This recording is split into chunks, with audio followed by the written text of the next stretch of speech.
When I was little, my mom used to tell me stories about my grandpa, how he started with nothing and built a business that could have set us up for life. But we never saw a dime of it. I didn't really get why until I was older and could understand the mess about his will and all. "Eliza, your grandpa was a tough nut," my mom said one chilly evening.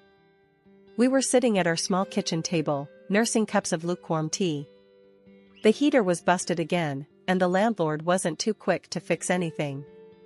He believed only in money earned, not given. "Why did he cut us off then? Didn't he think you'd manage his money right?" I asked, trying to keep the bitterness out of my voice. Mom sighed, her eyes tracing the steam rising from her cup. "It wasn't about me managing it. He had this crazy idea. Made a will that only gave his fortune to someone who made it big on their own, $500,000 at least in their business."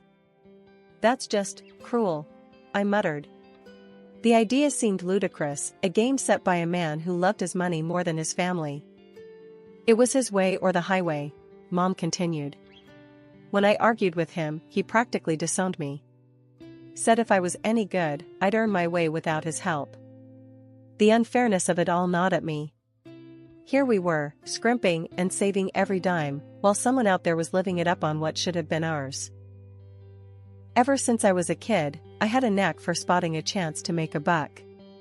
I'd set up a lemonade stand at the local golf course on sweltering summer days. 50 cents a cup. I'd holler, waving to the thirsty golfers. They couldn't resist the pitch from a freckle-faced kid with a pitcher. "You sure know how to hustle, kiddo," an old golfer named Hank once told me, chuckling as he handed over his change. "Keep that up, and you'll be a tycoon one day." I grinned, pocketing the coins. "Just saving up for something big," I'd say, my mind always on the next big thing. And it wasn't just lemonade.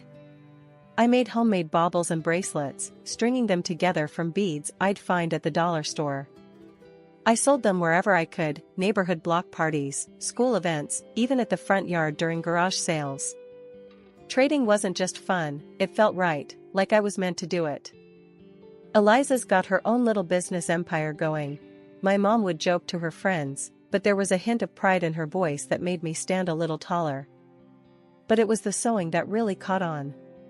When I managed to buy that old sewing machine from a garage sale, it was like all my Christmases had come at once. Teaching myself to sew wasn't easy.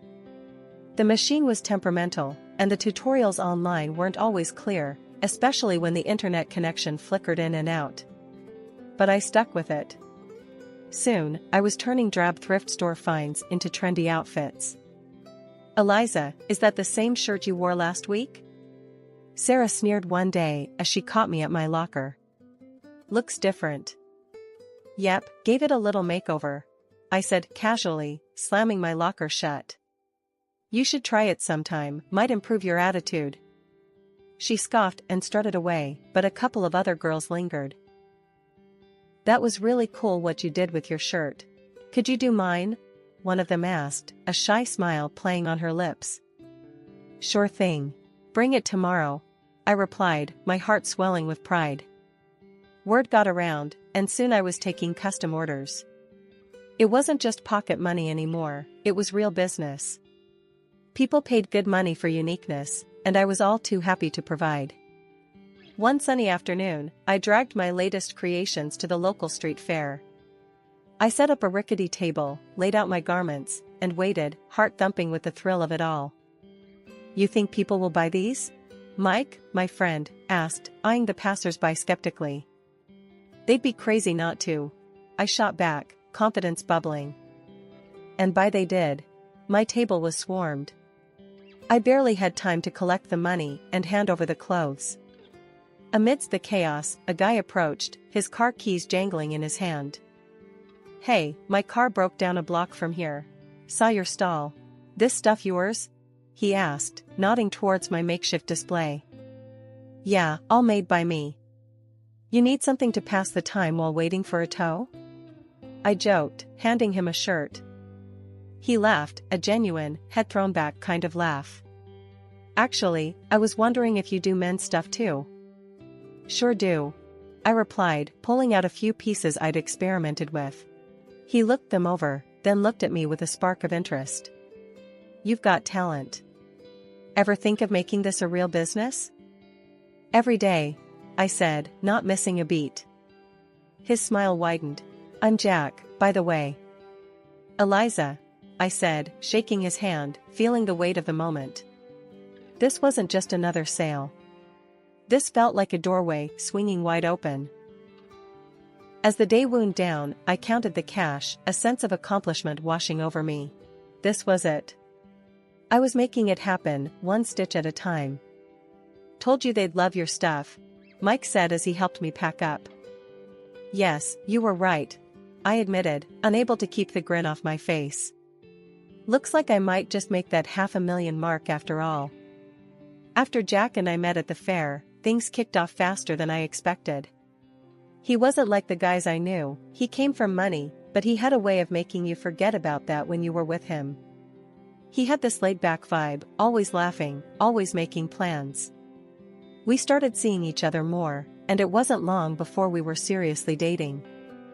One day he said, Eliza, I think it's time you met my parents. The thought alone made my stomach churn. I knew his folks came from old money, the kind that looked down on people like me. Are you sure? I asked, my voice tense. I don't think they'll like me much. Jack laughed it off. They'll love you. Don't worry so much. The drive over to Jack's parents' house felt like the longest ride of my life. Jack kept talking about mundane stuff, probably trying to ease the tension, but my stomach was in knots. We turned into a long driveway, and there it was, a massive house that looked more like a museum than a home.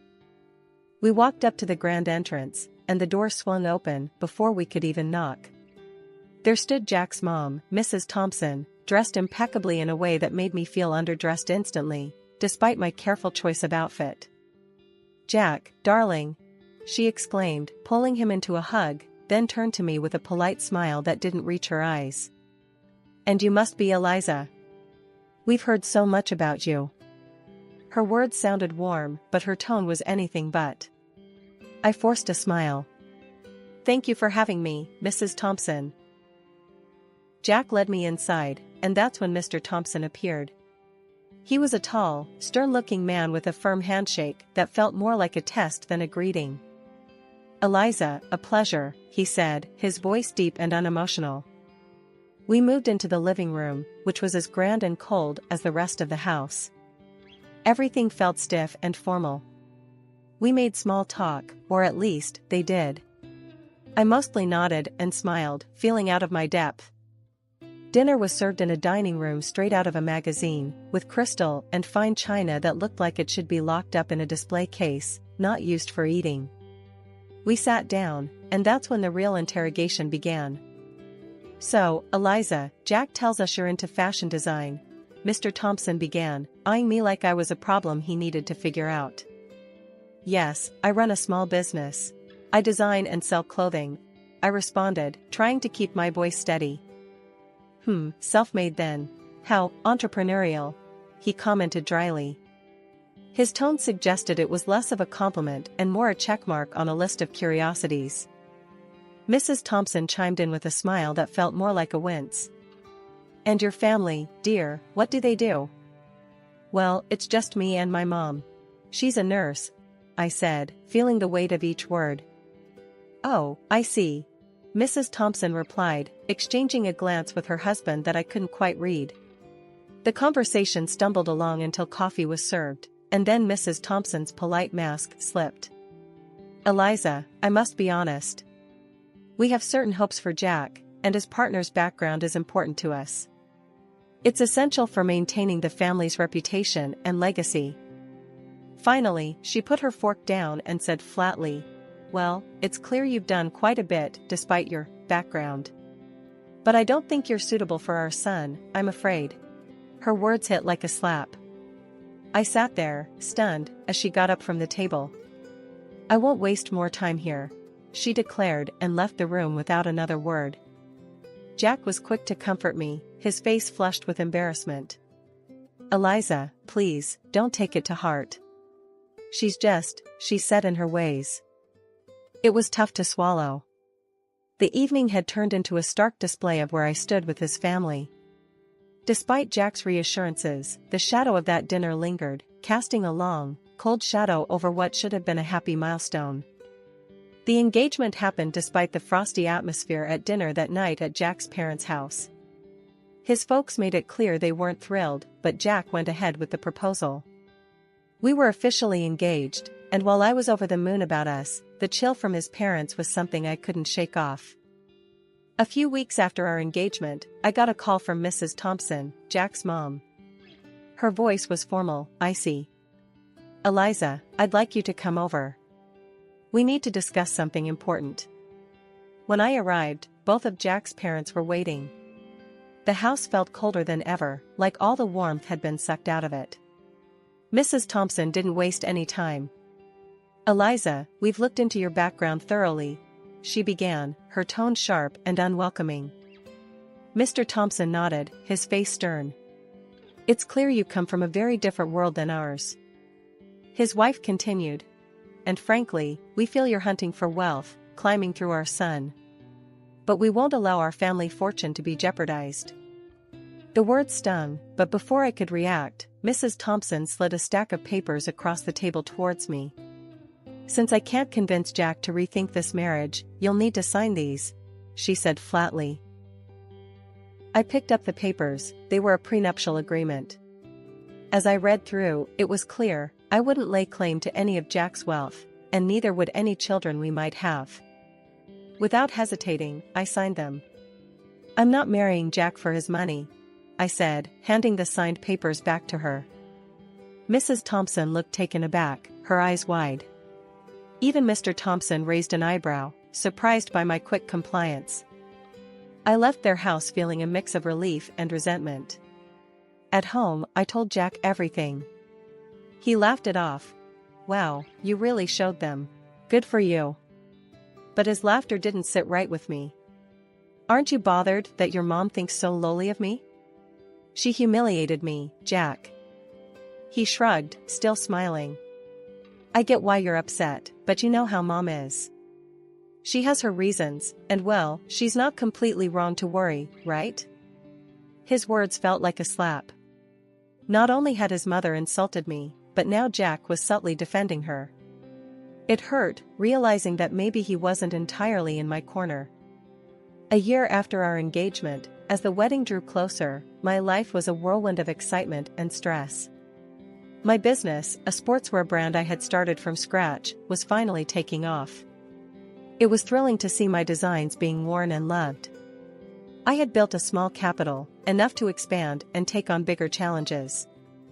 As for the wedding, I wanted something simple, intimate. But Jack had other ideas. He dreamed of a lavish celebration. "Eliza, we're only doing this once. Let's make it big," he'd say with that grin that made it hard to argue. So, I agreed, and we planned a grand event. I found myself splitting the bill for a grand venue, exquisite catering, and a band that could keep our guests dancing all night. I managed to snag some deals, haggling discounts wherever I could. Old habits die hard. The wedding day was perfect, at least on the surface. Our guests seemed to have the time of their lives, and Jack and I couldn't stop smiling. We were floating, caught up in a bubble of joy. But not everyone was caught up in the festivity. Throughout the evening, I caught Jack's parents whispering, their faces pinched with disapproval. His mother, ever the social butterfly, floated around the room, dropping hints about her worries that I was after their family wealth. I overheard her telling a group of relatives, "It's all very extravagant, isn't it? I just hope she understands the value of money, not just spending it." Her voice was loud enough to carry, and her words stung more than I expected. After the wedding, things didn't settle down. Jack's mom posted on social media, lamenting that Jack had married someone like me. She wrote about her fear of losing her son to a woman who, in her eyes, wasn't worthy. Reading those words hurt. I felt my throat tighten and my eyes burn, not just with sadness, but with frustration. I tried to talk to Jack about it. "Your mom's posts, they're really harsh. Can you talk to them? They don't even know about the business, how well it's doing." Jack sighed, his face troubled. Eliza, I know it's tough, but let's not rock the boat, okay? My parents, it's just how they are. But they think I'm some gold digger, Jack. They don't see that I don't need their money. He pulled me close, his voice soothing. I know. But let's just ignore it for now. They'll come around. They just need time to see what I see. I nodded, not convinced, but exhausted from the argument. I agreed to let it go, not because I thought he was right, but because I was too tired to fight. It was easier to focus on my business, pouring my energy into something positive, something that was mine. Despite the personal turmoil, my business kept growing. Orders poured in, and my brand gained a following. I was doing interviews, photo shoots, and even talking about partnerships. My days were packed, and I thrived on the hustle. The evening of the charity dinner arrived, and it was held at a swanky hotel downtown. The event was all about supporting sports programs for kids and teenagers. As the main costume designer, I had decided on a blue and white theme that matched not just the decor, but some of the latest pieces from my sportswear line. Jack and I walked into the grand hall, a room buzzing with well-dressed guests and shimmering lights. I was nervous, but excited to see my designs showcased in such a grand setting. That excitement quickly soured when we spotted his parents across the room. Their cold stares cut right through the warmth of the bustling crowd. Jack noticed but said nothing, and their blatant disregard stung me deeply, but I bit my lip and kept walking.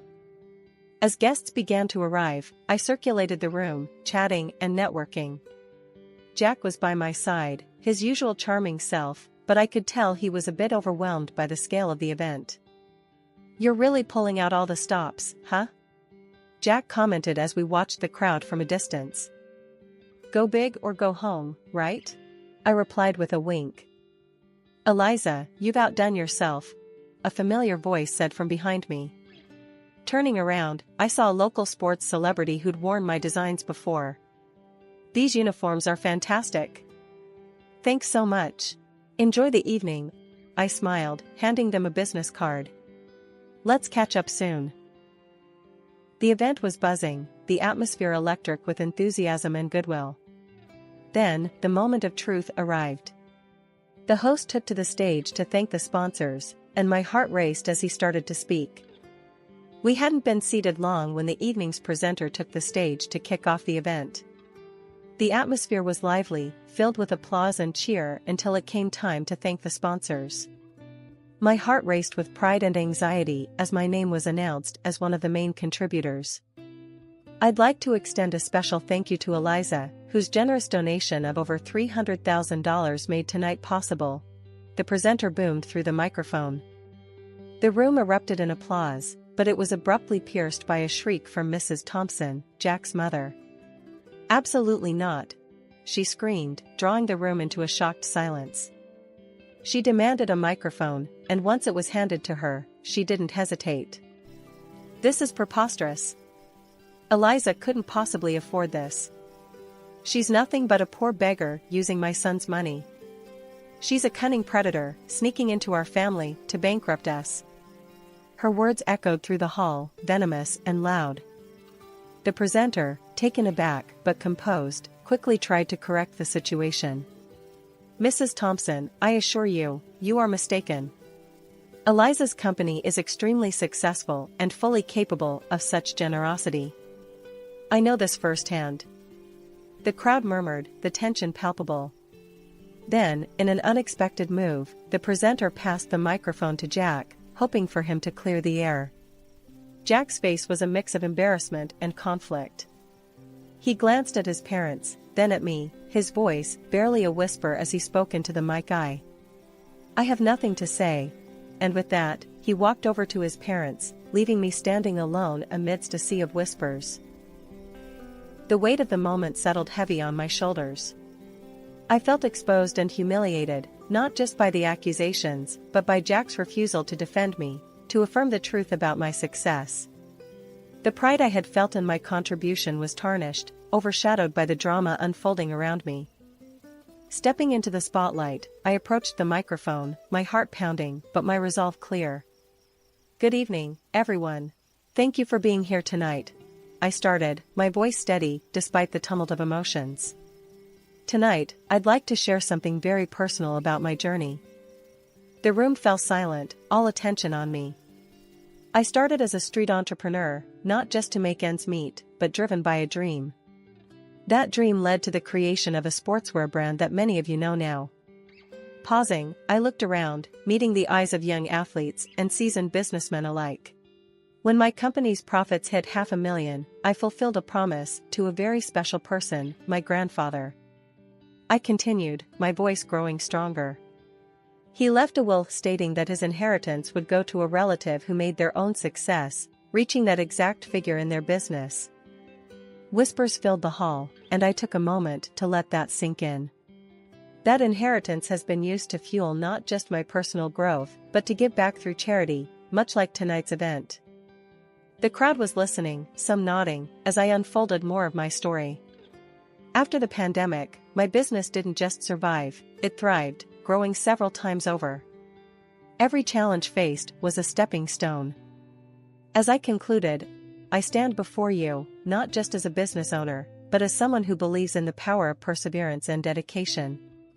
The room erupted into applause, some guests standing in ovation. I scanned the crowd, seeing faces light up with respect and admiration, but my eyes briefly caught Jack's parents. Their expressions, once haughty, now showed disbelief and embarrassment. They quietly exited the hotel. Jack, looking equally shaken, tried to approach me, muttering an apology. Eliza, I just shook my head and walked past him, my emotions a mix of triumph and heartache. I needed space, not just from the evening's drama, but from everything. I decided to stay at the hotel that night, alone with my thoughts. Later, as I sat in the quiet of my hotel room, my phone rang. It was Mom. Her voice was thick with emotion. Honey, I saw everything. I just want you to know how proud I am. To see you stand up there, telling your story, reclaiming your truth, you're everything I hoped you'd be. After spending a night at the hotel, to clear my head, I returned home. The place felt different, heavier somehow, as if the walls themselves held the tension from the last few months. Jack was there, waiting. As soon as he saw me, he tried to apologize again. Eliza, I'm so sorry about everything. Can we just forget all this and start over? He pleaded, his voice desperate. I shook my head, the decision heavy on my heart but clear in my mind. Jack, I can't. I don't want to be with someone who can't stand up for me, who sides with his parents over his wife. It's not just about last night. This has been building for a long time. His face fell, and he reached out, but I stepped back. I'm filing for divorce, I said firmly. I didn't wait for his response. I gathered a few essentials and left for my mother's house, the one I recently bought with the inheritance from my grandfather. It felt like a sanctuary after the storm I'd walked through. The divorce proceedings were straightforward. Thanks to the prenup we had signed, and with no children to consider, it was over quickly. During that time, Jack's parents tried to intervene. They called repeatedly, trying to patch things up, not for my sake, but because their son's lifestyle had changed now that I was out of the picture. I blocked their numbers. It wasn't just to silence the constant ringing, but to cut off a past that was holding me back. Through friends, I heard Jack started drinking, lost his job, and eventually, his parents disowned him, not wanting to tarnish their reputation with his downward spiral. I felt a pang of sorrow for him. Despite everything, I never wished him ill. But I knew I needed to move on. I couldn't dwell on what had been, only on what could be. Living at my mom's place gave me the peace I needed to think about my next steps. The business was still thriving, and I poured more of myself into it, not just to distract from the divorce, but to rebuild stronger foundations for my future. One evening, sitting in the garden my mom and I had started together, she turned to me, a soft smile on her face. You did the right thing, Eliza. It's tough, but you're tougher. And I'm here, always. Thanks, Mom. I know. It's just a lot to process, I replied, feeling the weight of her support. As long as you remember that you're not just surviving, you're building, learning, and growing. That's what matters, she said, squeezing my hand. She was right. The end of my marriage wasn't just an ending. It was a gateway to a new chapter. One where I could make decisions without second guessing if someone had my back. One where I could stand on my own, not just as a successful businesswoman, but as a person reshaped by her experiences.